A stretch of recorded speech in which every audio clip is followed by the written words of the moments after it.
Everybody knows that a good diet is a really important part of the lifestyle of any serious athlete. Gymnastics is no exception. Firstly, it's important to understand why each of the major food groups is important to gymnastics performance and what constitutes a balanced diet. I'm sure that you've seen the food wheel or something similar before. In order to be healthy, regardless of which sport you do, or even if you don't do any sports at all, you need to get a certain amount of each of these food groups, although the proportion of each needed will vary slightly depending on the needs of the individual and the demands of their particular activity.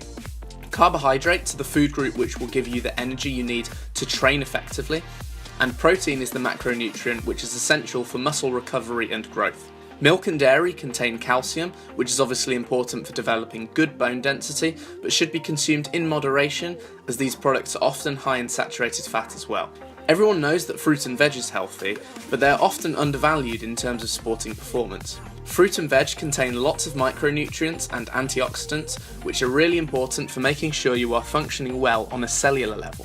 Food and drinks high in fat and sugar offer little in the way of direct performance benefit, but are acceptable in small quantities. In sports where the athlete is mainly looking to build muscle mass and strength, such as weightlifting, the athlete will typically eat a lot of protein and have a very high total caloric intake. People who are looking to lose weight will typically eat a more traditionally balanced diet, but with a much lower total calorie intake so that they are in negative energy balance and are able to lose fat over time. Gymnastics is unusual in that it is somewhere between the two. Gymnasts should be looking to build muscle and strength, but also to keep their body fat percentage and total body weight as low as possible in order to get the best possible strength to weight ratio. In order to achieve this, the high protein, low calorie approach is common.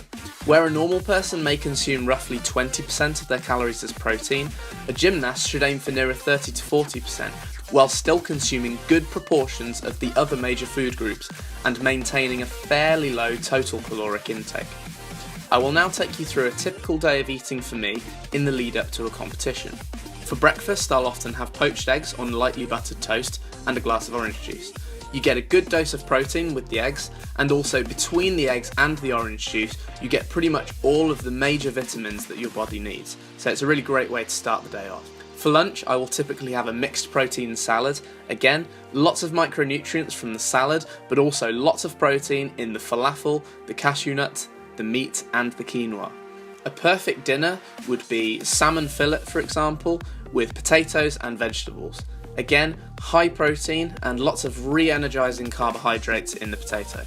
In terms of portion size, it is very difficult to accurately define how much is the perfect amount to eat, because it depends on so many factors.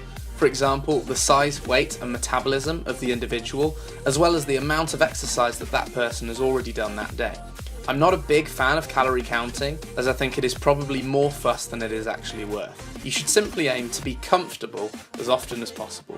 Starving yourself is bad for maintaining your motivation and your energy levels, but overconsumption is likely to push you into that positive energy balance, which makes weight gain more likely. The best advice I can give you is to simply listen to your body. Eat when you are hungry, but stop before you get completely full. It is great to understand what makes a good day of eating, but it's also useful to understand that obviously in the real world, you're not going to be able to eat like this all the time. Aside from the time and money it sometimes takes to prepare these kind of meals, there is a motivational aspect to it too. Most people, including myself, love a bit of junk food from time to time. Remember that small section of the food wheel, the high sugar and fat foods? It is there for a reason. Although these types of foods offer no direct performance benefit, I believe that it is important not to cut them out of your diet completely.